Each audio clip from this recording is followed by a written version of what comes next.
Donc l'attaque des clones, c'est quoi? C'est l'émergence finalement de micro-organismes, de bactéries, que l'on peut définir comme étant des clones parce qu'ils ont un phénotype particulier. Et ce phénotype, il ne peut pas être prédit juste par l'identification microbienne de base. Et il peut émerger, diffuser sans qu'on le voie à bas bruit. Donc je vais vous montrer un certain nombre d'exemples qui sont des exemples de la littérature qui ont environ une dizaine d'années. Et puis des travaux qu'on a fait effectuer ici à Marseille. Alors comment on peut définir un clone bactérien? Eh bien en fait c'est assez complexe si on fait juste par exemple de l'identification par le Malditoff, parce qu'un clone bactérien c'est rien d'autre que deux bactéries qui sont identiques quand on les identifie.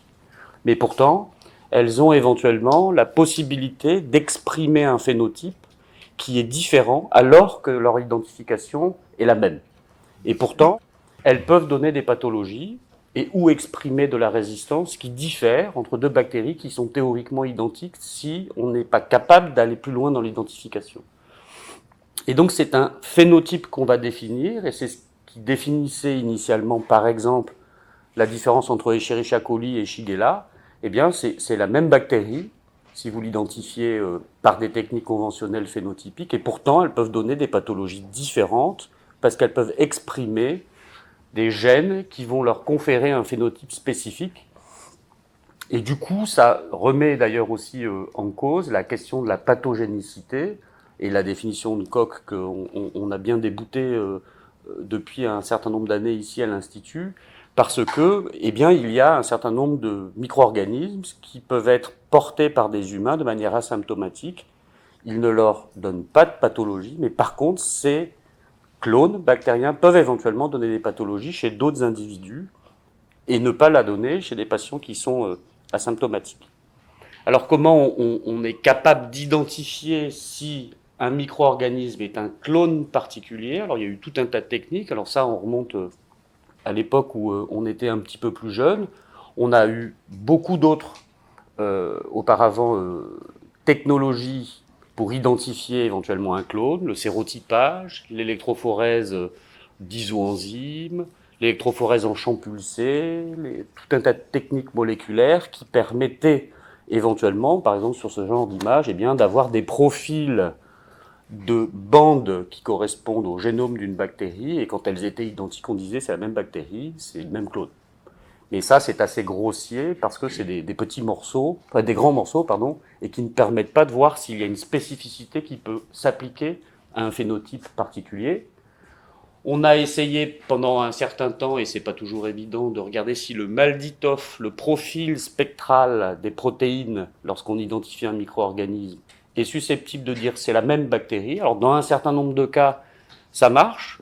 Par exemple, cet exemple-là, c'était des souches d'entérobactères. Eh bien, il y a eu une épidémie dans un service clinique et où le micro-organisme responsable de cette épidémie était strictement identique, c'était le même, c'était une épidémie nosocomiale, et donc le Malditoff, ici par rapport à de la phylogénie par du séquençage d'un certain nombre de gènes, le multilocus sequence typing, eh bien montrait que c'était les mêmes. Mais ça, c'est pas toujours le cas, surtout si vous avez une grande diversité génétique du micro-organisme que vous étudiez. Et donc on est passé ensuite à d'autres techniques, les techniques génomiques, et donc chaque type de technique est susceptible de vous apporter une précision dans la définition d'un clone qui va aller de quelque chose de plus ou moins grossier à quelque chose de plus ou moins spécifique si vous analysez entièrement le génome. Et donc si on prend les techniques anciennes, les SNP, la MLST, permet de faire de l'analyse d'évolution, de comparer des génomes entre eux, mais ne permet pas de faire de l'investigation à un niveau très fin pour savoir si vous avez affaire à un clone spécifique.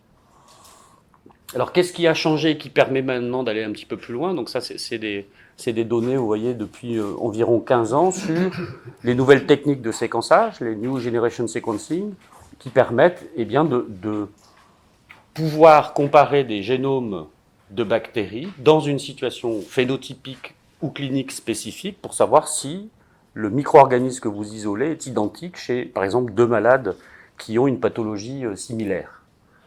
Donc là, on en est à, j'ai pas remis à jour, mais je pense qu'on en est à 250 000 génomes bactériens actuellement qui sont disponibles, séquencés, et qui peuvent du coup être analysés. Et donc si on veut affiner les choses pour savoir si on a affaire à un micro-organisme dans une espèce donnée, à un clone qui circule, qui est particulier, eh bien il faut qu'on fasse des analyses beaucoup plus poussées. On regarde les différences nucléotidiques entre plusieurs génomes entièrement séquencés d'un micro-organisme pour savoir si ce sont les mêmes et où est-ce qu'ils ont un patrimoine génétique additionnel qui a été transféré, par exemple un plasmide, qui explique que vous avez un phénotype particulier qui a émergé et qui diffuse dans une population microbienne.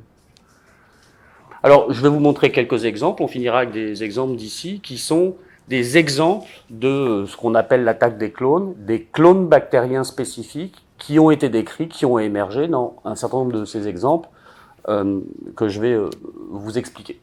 Alors, premièrement, alors ça c'était il y a une dizaine d'années, Escherichia coli O104H4 en Allemagne qui a été décrit initialement parce qu'il y avait beaucoup de cas, en particulier de syndrome hémolytique et urémique, et qui ont permis à cette époque, donc en 2011, de démontrer qu'on était capable d'avoir l'analyse complète du génome du micro-organisme responsable de cette nouvelle pathologie, de cette clinique spécifique en quelques jours, et qui montrait en réalité que cet Escherichia coli était un clone particulier qui s'était recombiné avec deux Escherichia coli, qui avait une chigatoxine entéroagrégative sur un plasmide et aussi une bêta-lactamase à spectre étendu.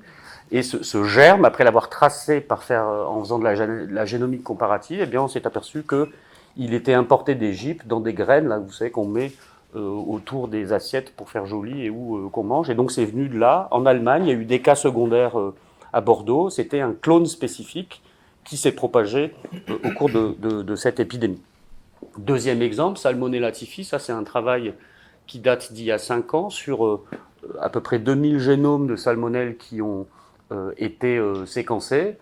Et ce travail était extraordinaire parce qu'il permettait de comparer des souches de Salmonella typhi sur une période de 45 ans dans 45 pays différents, entre l'Inde, l'Afrique et toute l'Asie, et qui a permis de comprendre qu'un clone avait émergé qui portait des caractéristiques génétiques associées à un phénotype particulier, en particulier de résistance, qui était initialement porté par un plasmide il y a à peu près 50 ou 50 ans, et qui ensuite s'est intégré, cet îlot de résistance, dans le chromosome, et c'est devenu un microbe stable, un clone, une nouvelle espèce, puisqu'on peut le définir ainsi, avec un phénotype très très particulier, et ça a pu être fait grâce à l'analyse génomique. Et donc c'est ce qu'on voit ici, c'est que à la fin, il s'est développé chez Salmonella typhi un clone dominant qui a intégré dans son chromosome un patrimoine génétique qui lui confère un phénotype particulier et qui est devenu stable, qui s'est propagé. Et donc cet îlot de pathogénicité, il est petit à l'échelle d'un génome de salmonelle, puisqu'il fait que 24 kilobases, mais il comprend des caractéristiques génétiques qui lui confèrent un avantage et qui a pu se propager depuis une quarantaine d'années. Donc ça, c'est des clones de typhoïdes résistants aux antibiotiques. De la même manière, l'analyse montre que certains clones ont été sélectionnés, et dans cet exemple, il y en a trois génotypes qui ont été sélectionnés, qui ont diffusé parce qu'ils avaient un avantage à ce moment-là, et qui sont devenus des clones dominants, et donc c'est des Salmonella typhi, mais qui ont un phénotype très très très particulier. L'épidémie de choléra en Haïti, c'était il y a 10 ans, après le tremblement de terre, donc un peu plus de 800 000 cas et 10 000 décès. Et donc toute la question était de savoir, est-ce que c'était une résurgence de choléra en Haïti, sachant qu'il n'y en avait jamais eu, ou bien d'où venait cette souche? Et donc l'analyse génomique a permis de démontrer que le clone qui était responsable de cette épidémie de choléra en Haïti après le tremblement de terre avait été importé par des soldats des Nations Unies, népalais, qui étaient porteurs asymptomatiques de choléra et qui l'ont amené en Haïti, et cette souche a été responsable de l'épidémie de choléra en Haïti à l'époque. Et donc c'est l'analyse génomique, encore une fois, qui a permis de démontrer que cette souche-là, elle n'était pas une souche locale autochtone, elle avait été importée par les soldats de l'ONU. Il y a d'autres exemples, la tuberculose et le clone Beijing, qui est un clone très virulent. De la même manière, c'est un clone qui a été découvert et décrit dans les années 80, et puis il a été sélectionné, et il est devenu le clone majoritaire dans le monde entier, parce qu'il a un avantage. Donc vous voyez, par exemple, en ex-URSS et ou en Asie, il représente entre 30 et 60% de toutes les souches de tuberculose qui sont isolées dans ces pays-là, parce qu'il a pris, ce clone-là, une position majoritaire. Alors ça, c'est un autre exemple parce qu'il est intéressant. C'est un exemple en Australie. En Australie, vous ne pouvez pas importer n'importe quoi. Vous ne pouvez pas importer des cigarettes, des plantes, des animaux, quoi que ce soit. Et pourtant, eh bien, en Australie, il y a eu un brassage de souches de Staph aureus, qui étaient des souches de Staph aureus prévalentes chez les porcs en Europe, qui ont été importées en Australie et qui se sont mélangées avec des souches de Staph aureus humaines autochtones d'Australie. Et le mélange des deux, eh bien, a donné l'émergence d'un nouveau clone recombinant avec des échanges génétiques qui fait que l'épidémiologie en Australie des Staph aureus communautaires résistants à la médecine a entièrement changé en l'espace de 10 ans, puisque vous avez eu un mélange de souches de Staph aureus de cochons d'origine européenne et nord-américaine avec ces souches humaines et qui a amené un nouveau clone, qui est le clone le plus prévalent dans les infections à Staph aureus en Australie et qui est extrêmement récent puisqu'il a moins de 10 ans. D'autres exemples que vous connaissez probablement, l'émergence de certains sérotypes de Clostridium difficile, ici le ribotype 078 qu'on a vu émerger il y a une dizaine d'années et qui lui, encore une fois, a émergé suite à un mélange génétique de souches humaines et de souches de porcs. Et ce ribotype, O78, pardon, eh bien, a émergé, en particulier en Europe, et c'est un clone que l'on suit, nous, ici, à l'IHU, et qu'on voit assez régulièrement, mais il est très très récent d'apparition par des conjonctions d'échanges génétiques. Et donc, c'est des études, encore une fois, génomiques, qui permettent de montrer que ces clones peuvent être épidémiques, et puis, ce sont des clones qui souvent ont une capacité de remaniement génétique qui sont extraordinaires et donc ils peuvent se recombiner assez facilement. Et donc vous voyez qu'à partir d'un clone ancestral, entre guillemets, la souche 027 qui était celle qui était épidémique, qu'on connaissait très bien, eh bien émerge une nouvelle branche d'un nouveau sérotype qui est le 078 et qui peut prendre une prévalence très très importante. C'est un nouveau clone microbien avec une pathologie spécifique qui, en particulier, le 078, ne touche pas les mêmes individus que le 027. Donc il y a un phénotype d'expression qui n'est pas le même. Alors pour finir, des travaux qu'on a fait nous ici, avec Sophie Baron, sur des clones multirésistants chez les Klebsiella, et des clones nouveaux qui apparaissent et qui éventuellement ont été trouvés de manière fortuite, avec, chez Klebsiella pneumoniae, il y a énormément de complexes clonaux, mais les deux plus prévalents, enfin il y en avait un qui était très prévalent avant, c'est le 258, je vais vous montrer, et le 307 qui est un clone émergent dans le monde entier. Et donc ça, c'est des travaux qu'on avait fait à l'époque qui datent de 2009 et où le clone de Klebsiella pneumoniae ST258 avait une apparenté avec des souches de Salmonelle typhi, et ce clone est apparu en réalité en Israël initialement. Il a été aussi découvert aux États-Unis, vous voyez, donc à la fin des 70 en Europe et en Israël, 90, 96, et donc ce clone ST258 s'est propagé dans le monde entier parce qu'il avait un avantage, en particulier un avantage de résistance. On avait fait un travail à l'époque pour regarder ce qu'il en était de l'apparition de certaines souches de Klebsiella en Israël avec notre collègue Marc Assous, parce qu'elles avaient une résistance spécifique au carbapénème, mais également à la colistine. Et donc on a séquencé ces génomes et on s'est aperçu par génomique comparative eh bien, que c'était un clone unique qui circulait en Israël depuis une dizaine d'années, qui s'appelle ST512, qui est très très proche, on va le voir sur la diapositive. Ici, on a analysé tous les génomes disponibles des Klebsiella, et donc ça, c'est le complexe clonal qui existait il y a 10 ans et qui circule toujours, le 258. Et puis, vous avez ce 512, là, qui émerge d'un autre clone, et c'est ce clone-là qu'on a retrouvé en Israël et qui est devenu le clone le plus prévalent dans toute cette région au Moyen-Orient, parce qu'il avait un avantage par rapport aux autres. Et donc on en est à une situation nouvelle, qui est que là c'est une analyse qui a été faite il y a 7-8 ans, je ne sais plus, sur les clones de Klebsiella pneumoniae. Bien, vous voyez, il y a des clones un peu variables, dont les origines ne sont pas forcément humaines, il y a aussi des animaux là-dedans. Mais il y a 2 clones qui ont émergé récemment, qui donnent des infections, y compris des septicémies et ou des abcès hépatiques sévères chez les humains. Le clone de 158 et celui-là, alors celui-là il est beaucoup plus récent, puisqu'il a disséminé en Europe très récemment, il y a quelques années à peine, en Europe en particulier, et dans le sud de la France, je vais vous montrer, sur une étude qu'on a fait ici avec Sophie, qui est de réanalyser, de séquencer les génomes de souches de Klebsiella pneumoniae qui étaient résistantes à la colistine. Parce qu'on voulait travailler sur ça. Et donc on a séquencé un certain nombre de génomes de souches résistantes et sensibles pour essayer de savoir ce que c'était que ces mécanismes de résistance à la colistine, qui était l'idée initiale. Et en fait, ce qu'on a trouvé, c'est pas du tout ce à quoi on s'attendait, c'est que toutes ces souches résistantes à la colistine, c'était le même clone.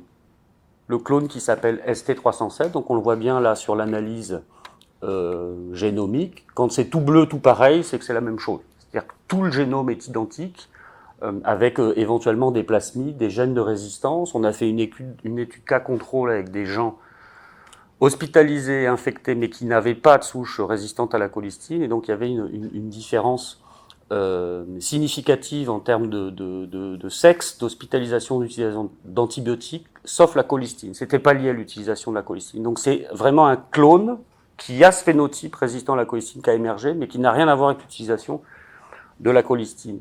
Et est-ce que ce clone, il est particulier? Alors quand on fait l'analyse des génomes, c'est ce que je vous disais, là on a analysé les gènes cibles pour savoir comment s'expliquer éventuellement cette résistance, et on a été étonné de trouver que ce clone avait, par rapport à un génome total de Klebsiella qui fait à peu près 5,6 mégabases, 5 millions 600 000 de bases, il n'y avait entre ces souches qu'une dizaine de nucléotides différents. C'était exactement le même clone.